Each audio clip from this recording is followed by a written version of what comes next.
Hey everyone, আজি মোৰ মাৰ বেষ্ট ফ্ৰেণ্ডৰ ল'ৰাজনৰ জোৰণ মানে মোৰ দাদাৰ জোৰণ আৰু আমি জোৰণ পিন্ধাবলৈকে গৈ আছোঁ গুৱাহাটীলৈকে। প্ৰথমতে ধুনীয়াকৈ ঘৰতে ওলাই মেলি ৰেডি হৈছোঁ।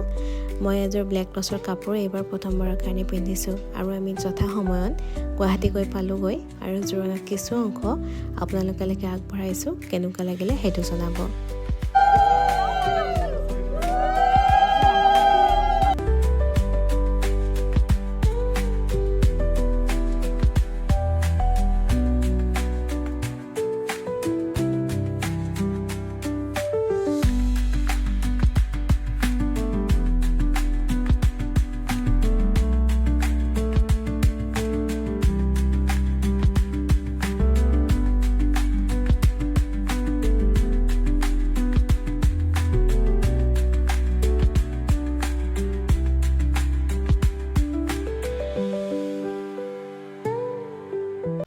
জানেনে এই মুহূৰ্তবোৰ চাই থাকোঁতে মোৰ নিজৰে গাৰ নোম শিয়ৰি আহিছে, নাজানো কিয়।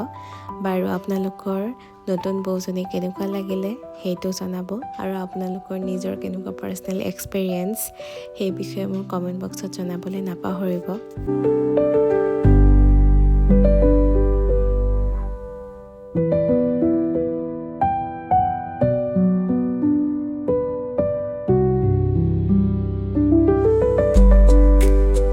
সৰু কালৰ পৰা একেলগে ডাঙৰ হৈ একদম নিজৰ ল'ৰা ছোৱালী বিয়া দিয়াৰ বয়সলৈকে মা আৰু মাৰ বেষ্ট ফ্ৰেণ্ডগৰাকী, ইমান বছৰৰ ইমান ধুনীয়া বন্ধুত্বৰ মুহূৰ্ত, ইমান যে ভাল লাগে নহয়নে বাৰু।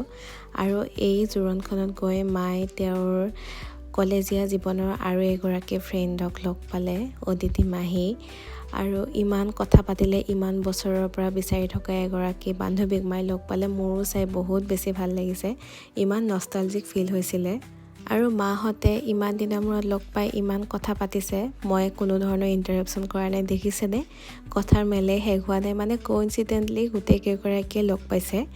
আৰু এয়া মই অকণমান মিৰৰ চেলফি উঠিব ট্ৰাই কৰি আছিলোঁ, যিহেতু এই জোৰণখনত মোৰ কোনো তেনেকুৱা ফ্ৰেণ্ড যোৱা নাছিলে আৰু মই আচলতে নতুনেই আছিলোঁ বাৰু এই ফেমিলিটোত। যদিও মানে চিনাকি হয় বা মাৰ বেষ্ট ফ্ৰেণ্ডৰ ফেমিলি হয়, তথাপিও মানে বহুত বেছি অহা যোৱাটো মোৰ ফালৰ পৰা হোৱা নাছিলে। চ' মানে মোক কোনো ফটো মাৰি দিয়া মানুহ নাছিলে কাৰণে মই নিজে যিখিনি পাৰোঁ সেইখিনি ক্লিপেই ৰাখিলোঁ আৰু বহুত ধুনীয়াকৈ জোৰণ পাৰ কৰি উঠি এনেকৈ লাষ্টত দৈ মিঠাই এনজয় কৰিলোঁ আৰু অকণমান নিজৰ লগতে সময় স্পেণ্ড কৰি সেনেকৈ ধুনীয়াকৈ জোৰণ খাই মেলি ঘূৰি আহিলোঁ। বহুত ভাল লাগিলে আৰু আহোঁতেতো জানেই কিমান নাচি মেলি আহিছোঁ। ঠিক আছে, তেতিয়াহ'লে কেনেকুৱা লাগিলে সেইটো মোৰ কমেণ্ট বক্সত জনাব আৰু আগলৈকে এনেকুৱা ধৰণৰ ভিডিঅ' চাই যাবৰ কাৰণে মোৰ এই চেনেলটো ছাবস্ক্ৰাইব কৰি থৈ যাবলৈ নাপাহৰিব।